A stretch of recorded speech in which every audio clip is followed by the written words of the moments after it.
Muito bem, estamos começando mais um Café com o Vereador aqui pela TV Câmara, canal 5.3 e também pelo nosso canal do YouTube. É um prazer ter a sua companhia. Hoje nós estamos falando com o vereador Igor Dias, que é formado em História pela Unimontes, é advogado, foi líder estudantil, presidente do Diretório Central dos Estudantes, secretário adjunto e municipal de Esportes, Juventude e Lazer, e hoje integra a atual mesa diretora como primeiro secretário.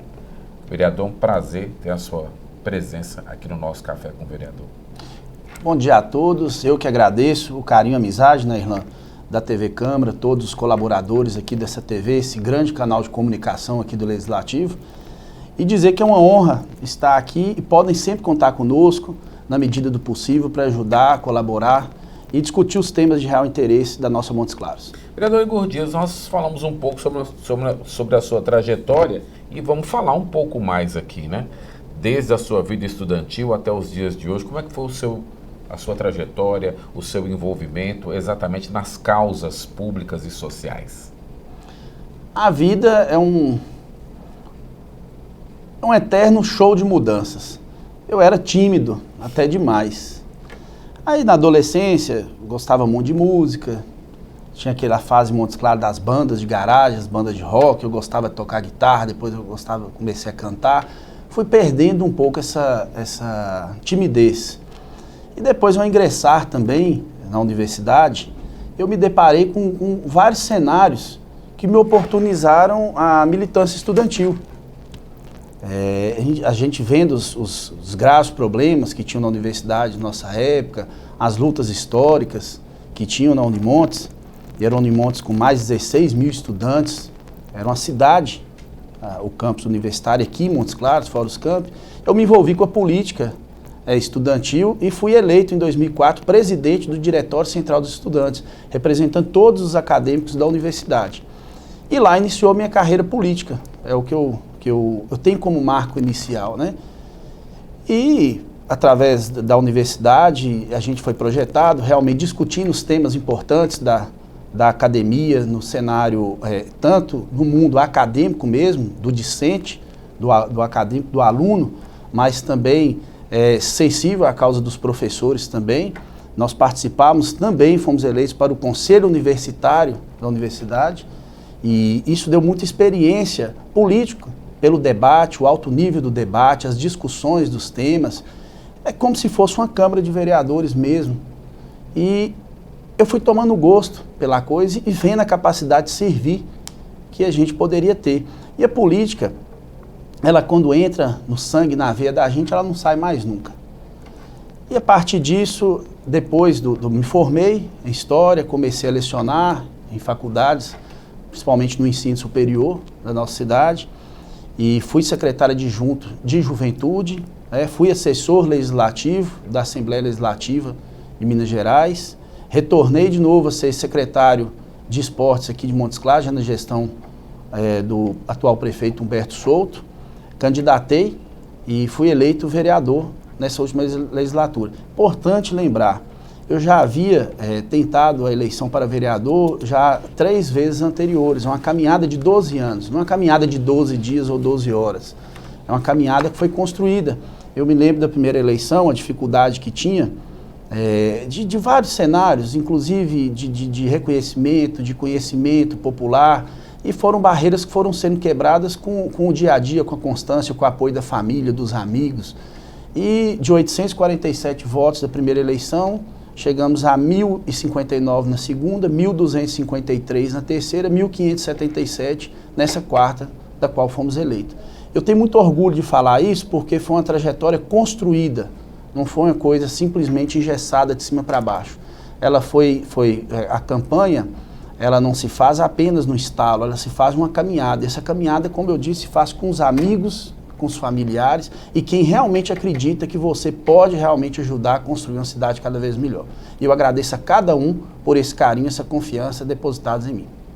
Bom, aproveito a oportunidade para poder falar que você, ainda voltando um pouquinho da sua trajetória na universidade, participou durante muito tempo na Rádio Unimontes, comandando um programa musical que falava da história, trajetória e música dos Beatles, né?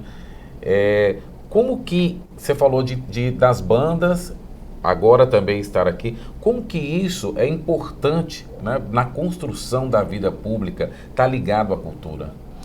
A política é a arte de comunicar e comunicar bem, principalmente você passar as suas ideias para as pessoas e convencê-las daquilo.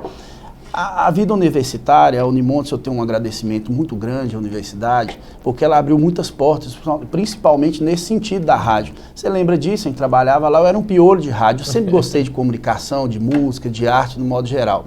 Eu sou músico hoje, por exemplo, que fico restrito só dentro da minha casa mesmo, tenho minhas guitarras e tudo, mas na época eu era assim, fascinado com o mundo da música e sempre gostei muito dos Beatles, uma banda que eu sempre gostei muito. Eu tive uma oportunidade na época, eu conversei com Alcino Moura, na época que era o diretor da rádio, apresentei, fiz um projeto Alcino. Vamos pensar aqui um programa para a Rádio Unimontes, contando a história dos Beatles, de cada música e tudo. E na época a gente não tinha esse acesso bom igual tem hoje na internet, que você acha todo o conteúdo que você quiser. Eu comprei vários livros da história dos Beatles, de cada música, e era uma pesquisa realmente pesada. E era uma pesquisa bacana, bem feita. E o programa, na época, você lembra, foi um sucesso. É isso que eu queria dizer, foi mesmo. Foi um sucesso e muito adepto. Na época foi o início da rede social, era o Orkut ainda, que atuava. Tinha as comunidades do Orkut, bombava, o povo perguntava, ligava para a rádio. E isso, de certo modo, a rádio te ensina também uma disciplina de comunicar e comunicar bem. Você tem pouco tempo para mandar muita informação. Exato. E isso foi importante. Toda essa caminhada, essa jornada que eu tive, me ajudou, somou de alguma forma. E a Rádio Unimontes não foi diferente. Somou muito pela constância, pela disciplina que se adquire ao gravar programas e colocar programas ao vivo e pela amizade que a gente fez também, que com certeza aumentou muito e ajudou muito nessa construção. Vereador, agora falando, né, já depois da sua inserção na vida pública e política, o senhor foi secretário adjunto da Juventude e também secretário do Esporte e Lazer. Durante esse período, né, quais os principais desafios o senhor enfrentou para poder estar nessa posição? O grande desafio de toda pessoa que está à frente de uma gestão pública, de uma pasta, não importa qual seja, eu acho que é canalizar os anseios da sociedade, da população e buscar materializar enquanto gestão. Vários desafios no esporte, em Montes Claros, eles existem e não continuam, mas alguns nós conseguimos elucidar, principalmente junto com o prefeito Humberto Souto. Nós tínhamos aquele campo, por exemplo, do João Botelho, que você lembra bem, o parque lá inclusive tem o nome do seu pai, uma justa homenagem. E era um campo abandonado, era uma destruição total, era um lixão. E quando nós entramos na Secretaria de Esportes, a gente conversou com o prefeito Humberto Souto e falando assim, ali é uma missão. Ali é uma missão. Pela destruição que tem, ali a gente tem que pegar firme mesmo e buscar. Não é que vai resolver o problema do esporte, mas nós não temos um campo nem para fazer as finais, as semifinais, os campeonatos nossos, prata da casa, que é o rural, o amador. Eu acho complexo para uma prefeitura da envergadura de Montes Claros não ter um campo para ela poder ter a liberdade de agendar e fazer as suas finais ou prestigiar os seus próprios campeonatos, não importa qual seja. E a realidade está lá, o campo está pronto. A praça de esportes era aquela destruição que a gente via antes, de uma deterioração de anos a fio. Vandalismo, né, ali na praça de esportes. Lá nós tínhamos problemas de todas as ordens. E eu vou explicar aqui até uma situação macro da praça. Lá nós tínhamos a questão do tráfico de drogas lá dentro, não é novidade para ninguém, todo mundo passava, via usuário de droga lá dentro. A depreciação dos espaços públicos, todos destruídos, as piscinas insalubres, que a verdade tem que ser dita, a piscina tem que ter uma condição técnica sanitária para utilização, e lá não tinha. Então é necessário falar isso. O campo estava na terra vermelha, não tinha mais um palmo de grama, e aquela praça foi projetada na década de 40. Montes Claros era uma da década de 40. Montes Claros no século XXI, a proposta é outra. Ali ficou um clube com 3 piscinas, uma com mais de 1 milhão de litros, com 6 metros de fundura, simplesmente aberta para criança, igual nós já vimos, crianças de 6 anos de idade, chegando simplesmente pulando aquela piscina. Olha o risco. Medidas são, o gestor público ele tem que agir e paga por isso também, quando não faz. Ele age pela ação e pela omissão. Ele paga pelos dois. Então, no primeiro momento, a gente decidiu fechar a praça, que nós conversamos com o prefeito, para reestruturar. Porque nós tínhamos o problema tanto do usuário de drogas lá dentro, quanto o vandalismo. Se você trocasse uma lâmpada lá de manhã à noite, ela já não estava mais lá. Lá era um prejuízo assim constante, lá era um buraco que não tinha tampa. E conversando com vários agentes, inclusive a Guarda Municipal, policiais na época que nos ajudavam muito lá, quando tinham furtos lá dentro, furtos usando arma branca, arma de fogo, lá era um inferno aquela situação.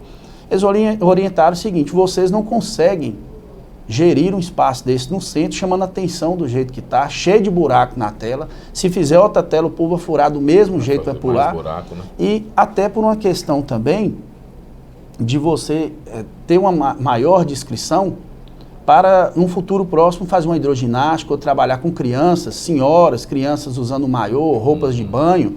Ficava todo mundo passando, parando na tela, observando as pessoas utilizando o espaço. Então, acho que o bom senso partiu disso. Começou realmente delimitando o que era o espaço de direito público, que é de todos, não é de um, mas gerando a segurança devida lá dentro, que foi primeiro esse cercamento, depois a reconstituição do gramado do campo e depois fizemos também a recomposição da Darcy Ribeiro, que passou por uma reforma geral, de cima até embaixo, do teto ao piso, geral banheiros, tudo, que era, a sua história nunca teve uma reforma dessa. Isso, né? No ginásio nunca tinha tido uma reforma. Nunca. E está lá, precisa finalizar, foi constituída uma autarquia municipal também, para poder operar nesses espaços próprios do esporte. O que for público, a finalidade pública, gratuita, é o espaço. O que tiver alguma vinculação privada, sei lá, a realização de um show, de um campeonato esportivo privado, desde que não tenha a utilização pública, gratuita, tem um preço público estimado para a pessoa fazer a retribuição, que a finalidade da autarquia, à época, não era gerar riquezas, mas sim a manutenção do espaço, que era sempre depreciado, e às vezes não era recomposto na mesma velocidade que ele merecia. Então foi criado esse novo braço, a gente teve a oportunidade de fazer, que era essa autarquia municipal. Quanto ao esporte, de um modo geral, fizemos a corrida Zé Nardel, fizemos a parceria muito ampla com a Federação Mineira, e a corrida sempre foi um sucesso nas edições que foram realizadas. Os campeonatos de futebol, sucesso, casa cheia, todo final de campeonato, casa cheia, graças a Deus, participação ativa de todos os times aqui da cidade, da zona rural. Fizemos os campeonatos, inclusive de kart, que foi uma modalidade muito interessante em Montes Claros, apoio ao GIM, ao GENG, e toda esse plano de estruturação, inclusive das quadras dos bairros, que todas estavam destruídas, e foi montado um projeto de reestruturação na administração municipal, que a Secretaria de Esportes pegou esse encargo, inclusive com equipes de trabalhadores e tudo, para fazer essa recomposição dessas quadras que são tão importantes, que levam esporte, qualidade de vida, atividades aeróbicas em todos os bairros de Montes Claros.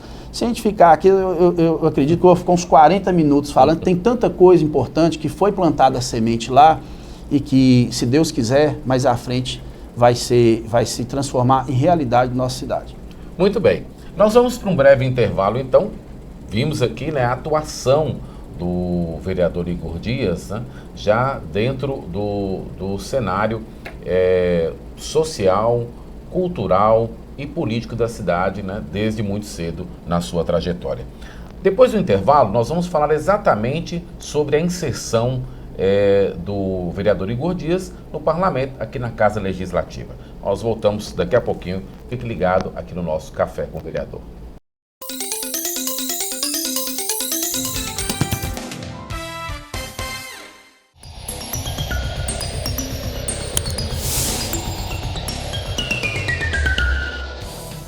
Igor Dias é formado em História pela Unimontes, foi líder estudantil e presidente do Diretório Central dos Estudantes. Foi também secretário adjunto da Juventude e secretário municipal de Esportes, Juventude e Lazer. Está no seu primeiro mandato e integra a atual mesa diretora como primeiro secretário. É filiado ao partido União Brasil.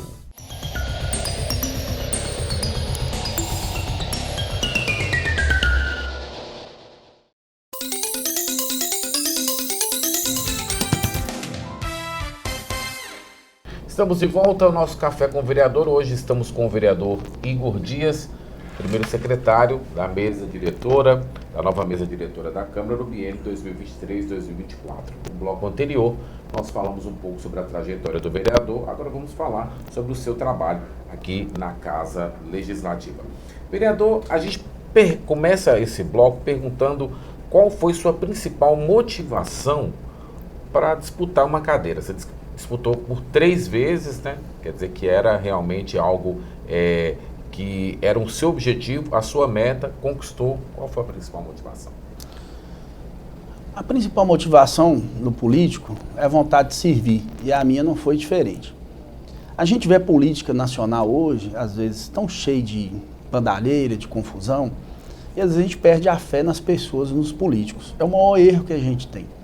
A gente tem que acreditar no político que faz a política com P maiúsculo, não o politiqueiro, que às vezes é aquele que tem a arte de convencer e mentir para as pessoas. Eu, por exemplo, não faço parte desse tipo de gente. E também não julgo as pessoas, porque eu não tenho essa capacidade, eu não sou Deus em Jesus Cristo para fazer isso. Mas eu entendo que é uma coisa nefasta, que nós temos que combater. Mas você não combate um bom combate, você não ajuda as pessoas ficando omisso. A omissão gera o problema. O problema de nosso país hoje, às vezes, em casa, é a omissão. É essa que é a maior fragilidade do setor público. As pessoas boas, pessoas que têm ideias, as pessoas de bem, as pessoas às vezes afastam. E nessa condicionante do afastamento das pessoas de bem, é que toda sorte de bandalheiragem entra para dentro da vida pública e vira esse escândalo que nós vemos em todo lugar. O Brasil está passando por um processo de reconstrução, de maturidade muito grande, que o povo hoje realmente debate política, passou a debater política. É um sistema hoje que a gente vê um pouco polarizado, nós temos que falar o português claro, né? O político, para ele comunicar e comunicar bem, tem que falar a verdade, ter coragem de falar a verdade. O Brasil é um país polarizado, mas é um sinal de maturidade, que as pessoas estão discutindo política, estão escolhendo lados, estão definindo os lados. Agora, cabe a gente, assim como eu tive essa vontade, novas pessoas, novos atores da nossa cidade, novos jovens, ou pessoas maduras que já têm uma experiência vivida, já construíram uma vida, se dediquem à política e ajudem também a construir a nossa cidade, a fazer uma cidade cada vez melhor. Eu acho que a construção da cidade, ela se dá igual um muro, tijolinho em tijolinho até atingir uma determinada altura. Montes Claros não é diferente. Nós temos vários temas a ser debatidos aqui na casa, na Câmara de Vereadores. Vários temas, como eu sempre canso de falar, é até um bordão meu, temas de real interesse da nossa Montes Claros. Porque a gente não pode discutir só as futilidades do dia a dia, a gente tem que discutir o que realmente faz Montes Claros crescer, leva qualidade de vida, leva emprego, leva educação para as pessoas, leva qualidade de vida. A questão ambiental nós precisamos discutir, é uma corrente muito forte e séria no mundo inteiro, a sustentabilidade. Nós não vamos conseguir avançar no mundo com esse sentido predatório e destrutivo que a humanidade tem hoje. Nós temos que recompor todo esse sistema ambiental e para isso são necessárias leis, necessárias interpretações, necessários posicionamentos para isso. E eu me sinto à vontade nesse sentido para servir aqui na Câmara, discutindo esses temas, como também a arte e a cultura, que a gente precisa discutir muito e precisamos desbravar cada vez mais espaços. Nós até demos entrada nessa casa com um anteprojeto de lei para ampliar a oferta de música na escola. Eu acho que a gênese é na escola. E a gente tem que buscar sensibilizar, tocar as pessoas nesse momento. E a música contribui muito para isso como outra forma de arte. Uma grande latente hoje, um grande problema social que nós vemos hoje, é a velocidade das comunicações e como as pessoas recebem isso. Eu preocupo porque hoje a gente está gerando muita indiferença, que é aquela capacidade da pessoa ver a dor do próximo e não se sensibilizar. Isso pela velocidade de informação que tem. A pessoa recebe um bombardeamento tão grande de informação, uma pessoa caiu na rua ali, machucou um acidente de trânsito. A pessoa chega lá, é capaz de arrancar o celular e filmar a pessoa para jogar num grupo, mas não tem a capacidade de estender a mão e ajudar aquela pessoa. Primeiro ela quer marcar o gol, como se diz assim, na rede social, do que realmente servir e ajudar o próximo. Aí você pergunta assim, mas o que é que isso tem a ver com a Câmara? Tudo. Porque a partir do momento que você entra com um projeto de lei como esse, estimulando a música na nascente, na agenda na escola, a partir do momento que você cria projetos de lei voltados ao meio ambiente, você vai inserindo de novo a humanidade nas pessoas. Então, é missão dessa casa, assim como também das Assembleias Legislativas, do nosso Congresso Nacional, realmente pautar e voltar de novo a trazer essa humanidade para todos, porque nós vivemos num mundo que dependemos dos outros, né? E a gente tem que ter esse viés e o poder público às vezes distanciou muito, está mais naquele operacional, de simplesmente de ter um serviço, prestar o serviço e pronto, acabou, sabe um protocolo, fecha o protocolo, pronto, acabou. Esquecer das relações humanas. É um tema que eu vou gostar e vou discutir muito nessa casa, se Deus quiser. Vereador, sou formado em História. Eu gostaria de aproveitar a oportunidade, né, para abordar um tema aqui, na questão da preservação do patrimônio histórico de Montes Claros. Nós precisamos avançar nesse aspecto aí, a questão do tombamento de prédios que contam a história de Montes Claros. Qual a visão que o senhor tem dessa situação? Você não constrói uma cidade digna, se você não reconhecer os melhores valores do nosso passado. E esses melhores valores, eles constam em vários pontos, seja na memória das pessoas que fizeram a nossa cidade, que foram os líderes, mas não só dos líderes, das pessoas também que não exerceram cargo de liderança, mas no seu dia a dia, no seu labor, construíram a nossa Montes Claros. Seja fazendo café, seja fazendo a faxina, seja levantando um prédio, seja sendo um prefeito da nossa cidade, um vereador, alguma liderança. Eu acredito que o patrimônio histórico, no que diz respeito à parte física, é muito importante, que Montes Claros é muito rico e nós temos que defender cada vez mais os tombamentos e as recomposições e restaurações desses edifícios. Nós temos ali, por exemplo, o Corredor Cultural, que tem verdadeiras obras de arte ali. O Museu Regional da Unimontes é uma obra-prima da nossa cidade, como todo aquele largo da Praça da Matriz, e que pouco se alterou. A gente vê a composição assim de maneira muito simplista. Tem uma litografia, inclusive, do Augusto Santeler, que passou por Montes Claros e fez a litografia, um desenho muito pequeno desse tamanho, que eu me lembro que eu via ela muito lá no Núcleo de História e Cultura Regional da Unimontes, e a gente vê que a disposição, a simetria, o plano simétrico do largo da Praça da Matriz não se alterou. E isso é importante a gente manter, a gente lutar, a gente buscar conquistas, igual teve a revitalização da Praça da Matriz, que é um patrimônio da cidade, a própria Secretaria de Cultura também, que é outro prédio maravilhoso, assim como o tombamento da Serra do Mel, que foi bem no início, se eu não me engano, acho que 2018, se minha memória não falhar, é uma constante. Valorizar o patrimônio histórico, valorizar a memória da nossa cidade é importante para a construção do futuro.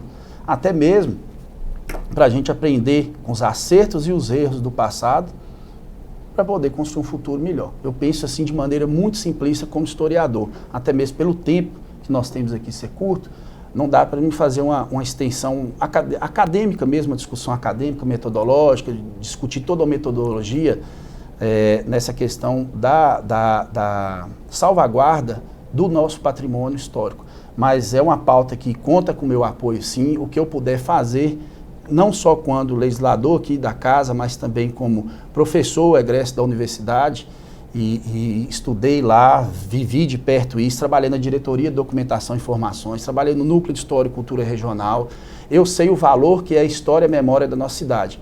Podem sempre contar comigo e essa vai ser uma constante das discussões aqui das nossas pautas na Câmara de Montes Claros. Bom, agora vamos falar um pouco sobre a questão da sua atuação na mesa diretora. O senhor hoje compõe como primeiro secretário. Perspectivas de trabalho aqui na Câmara Legislativa nos próximos 2 anos. As perspectivas são as melhores.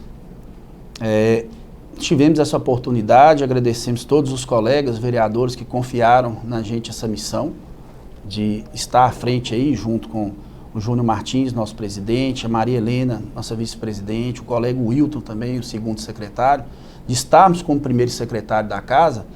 É uma honra muito grande, um agradecimento que eu tenho a todos os 22 colegas dessa legislatura. E o desafio nosso é muito grande, a gente tem que buscar realizar uma revisão em alguns pontos do regimento interno da nossa casa, da própria nossa lei orgânica, não são todos, não há uma revisão geral, completa, mas alguns pontos. Afinal de contas, o mundo muda a todo momento e a nossa legislação precisa ser atualizada. E essa é uma missão para as futuras gerações que, se Deus quiser, com todos os outros 22 vereadores, conseguiremos dar um grande passo nisso aí.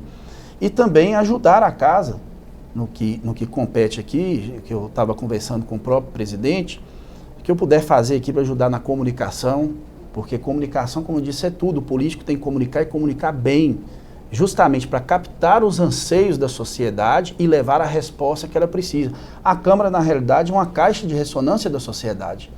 E a comunicação se faz necessária para isso. Eu me coloquei à disposição também para ajudar no que puder nesse sentido. E também os trabalhos de organização legislativa, inclusive fazendo parte de comissões que nós fazemos. Tem muitas comissões que são importantes, que vão discutir abordar muitos temas importantes da nossa cidade. E assim, é um desafio. É a minha primeira vez, é um grande desafio, mas que eu aceito com muita coragem, muita determinação, porque com fé em Deus, a gente tem que ter Deus no coração, que os caminhos vão se abrir, nós vamos poder fazer coisas boas para as pessoas e ajudar principalmente aqueles que mais precisam. Bom, vereador Igor Dias, nós estamos chegando ao final do nosso programa, né? Falamos um pouco, conhecemos um pouco, certamente vamos voltar a nos encontrar aqui no Café com o vereador, para que o senhor possa falar muito mais sobre projetos específicos, né? Hoje foi um panorama geral. A gente gostaria que o senhor pudesse deixar sua mensagem final aí para os nossos telespectadores. Eu que gostaria de agradecer novamente o carinho, a atenção de todos, agradecer mais uma vez o espaço da TV Câmara, que é esse veículo institucional que leva as informações do Legislativo para toda a população e colocar o nosso mandato, é o nosso, não é o meu, que o mandato é passageiro, à disposição de todos para servir a nossa Montes Claros e elevar a categoria que ela tanto merece, de cidade polo e transformadora da vida das pessoas. É isso aí, né? Agradecer a sua presença, agradecer também a sua audiência. A gente se encontra no próximo programa Café com o Vereador. Você já sabe, perdeu o programa aqui, ele é reprisado. Segundas, quartas e sextas, 8 da manhã, e depois também às 18 horas. E no nosso canal da TV Câmara no YouTube. Você pode assistir na íntegra o nosso programa Café com o Vereador. A gente se encontra na próxima semana, trazendo mais informações e um outro convidado para você. Até lá!